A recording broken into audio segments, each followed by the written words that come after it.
मध्य प्रदेश के पूर्व मुख्यमंत्री गोविंद नारायण सिंह की जयंती पर मुख्यमंत्री डॉक्टर मोहन यादव ने उन्हें श्रद्धांजलि अर्पित की। इस दौरान मुख्यमंत्री ने विधानसभा अध्यक्ष नरेंद्र सिंह तोमर की पहल की सराहना करते हुए कहा कि पूर्व मुख्यमंत्रियों और विधानसभा अध्यक्षों को स्मरण करने की यह अच्छी परंपरा है। वहीं मुख्यमंत्री ने शिक्षा से जुड़े मामलों में सख्त कार्रवाई के लिए प्रदेश में 4 फास्ट ट्रैक कोर्ट बनाए जाने की घोषणा भी की।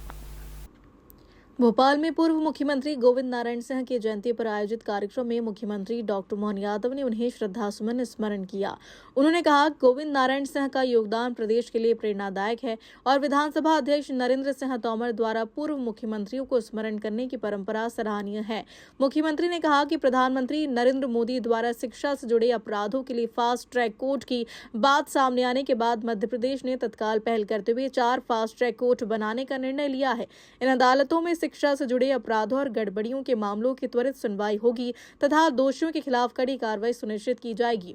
सीएम ने कहा कि राज्य सरकार शिक्षा से जुड़े हर मामले को संवेदनशीलता से ले रही है, चाहे वह छात्रों का विषय हो या शिक्षकों का। उन्होंने यह भी कहा कि मध्य प्रदेश ने शिक्षा नीति लागू करने वाले देश का पहला राज्य बना है और सरकार ने शिक्षा के क्षेत्र में व्यापक सुधार किए हैं।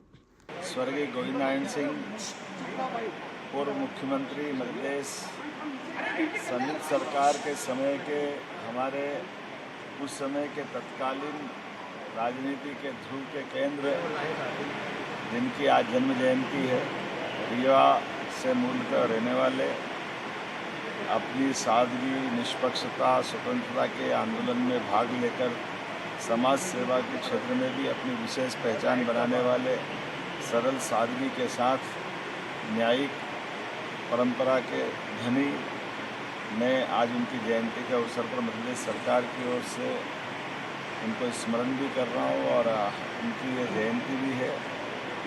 स्वर्गीय राजमाता जी के साथ आकर के उस समय की राजनीति में विपक्ष की प्रमुख आवाज़ बनकर के ये मध्य प्रदेश की जनता पे भरोसा दिलाया कि लोकतंत्र में पक्ष और विपक्ष दोनों की दृष्टि से अब बदला हुआ समय है। राज व्यवस्था के बजाय लोकतांत्रिक परंपरा की वो मध्य प्रदेश की उत्कृष्ट मिसाल बने, मेरी अपनी ओर से उनको पुण्य स्मरण।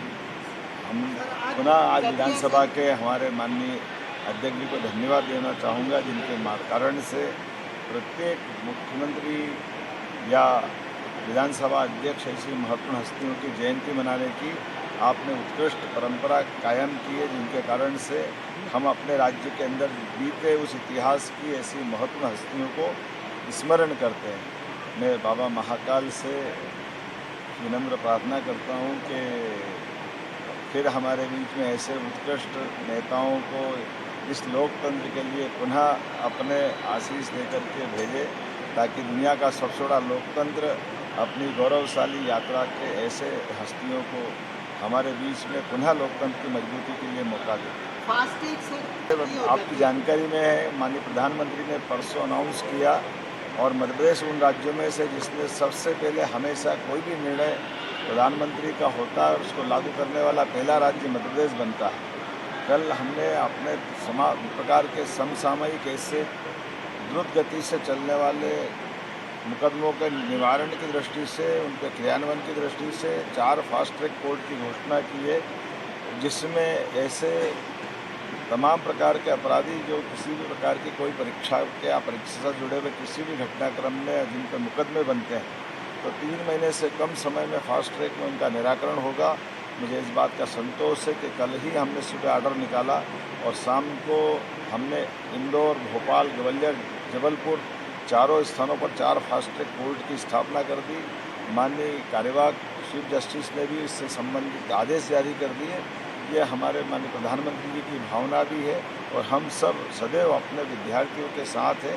विद्यार्थियों के लिए ही माननीय प्रधानमंत्री जी ने जैसे ही लगा तो उनने एग्ज़ाम भी निरस्त कराई, कठोर कार्रवाई भी की और लगातार कार्रवाई भी जारी है।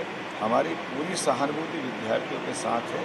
नीट के मसले को लेकर के आगामी समय में भी और अच्छी प्रकार से परीक्षा संपन्न हो, ये भी मैं उल्लेख करना चाहूँगा कि माननीय प्रधानमंत्री जी के कार्यकाल में ही हमारे मेडिकल कॉलेजों की संख्या भी डबल से ज़्यादा हुई। विश्वविद्यालय भी 641 विश्वविद्यालय थे, आज की स्थिति में 14 से ज़्यादा विश्वविद्यालय हुए हैं। 50,000 के आसपास मेडिकल की सीटें थी, आज वो लाख से ऊपर यूजी पीजी की सीटें अलग अलग प्रकार से बढ़ी है, डबल से ज़्यादा हुई है। हर प्रकार के विद्यार्थियों के लिए माननीय प्रधानमंत्री जी के मन में सकारात्मक भाव है और हम उम्मीद करेंगे प्रधानमंत्री जी और केंद्र सरकार जो करेगी बेहतर करेगी। सर आपने भी बड़े सभा में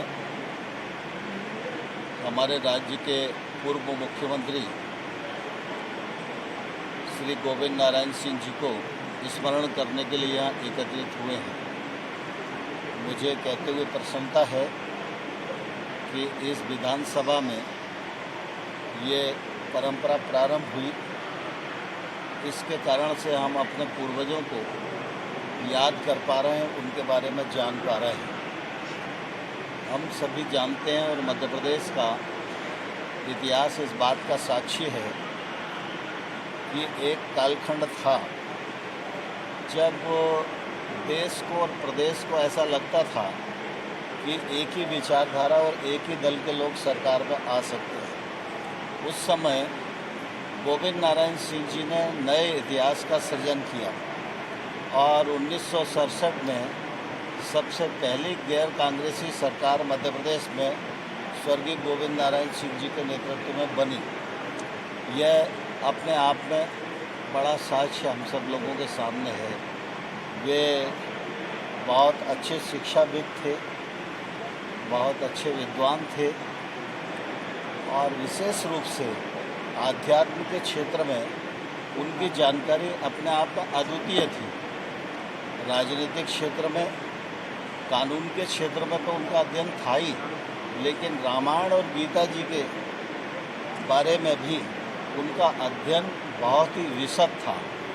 आज जरूरी है कि उनके जीवन से प्रेरणा लेकर जो लोग राजनीतिक क्षेत्र में काम करते हैं उनकी अध्ययन की प्रवृत्ति बढ़ना चाहिए, क्योंकि मनुष्य के भीतर अध्ययन ही उसके व्यक्तित्व को ऊंचा बनाता है और जब उसका व्यक्तित्व ऊंचा बनता है तो वो देश, प्रदेश और समाज के काम आता है।